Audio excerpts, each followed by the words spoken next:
دوسری سب سے بڑی جو نعمت اس امت کو ملی ہے وہ کون سی نعمت ہے؟ قرآن کی نعمت. بولو، قرآن کی نعمت. قرآن کی نعمت. سمجھ میں آ رہی بات؟ پہلے ہے ایمان کی نعمت اور دوسری ہے قرآن کی نعمت. قرآن اللہ تعالیٰ کی وہ مقدس کتاب ہے جو اللہ تعالیٰ نے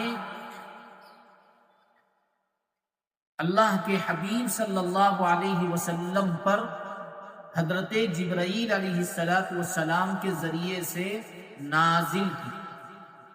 سمجھ میں آ رہی بات؟ دنیا کی کتابوں میں قرآن چمکتا ہے.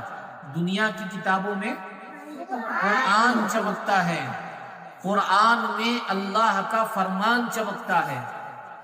عادت جو بنا لے قرآن کی تلاوت کا، عادت جو بنا لے تلاوت قرآن کا، اللہ کی نظروں میں وہ انسان چمکتا ہے.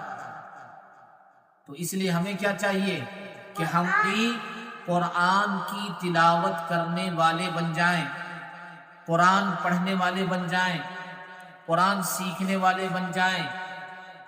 ایمان کے بعد اللہ تعالیٰ نے جو دوسری سب سے بڑی نعمت دی ہے وہ کون سی نعمت ہے؟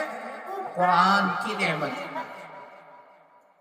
تو سب قرآن پڑھیں گے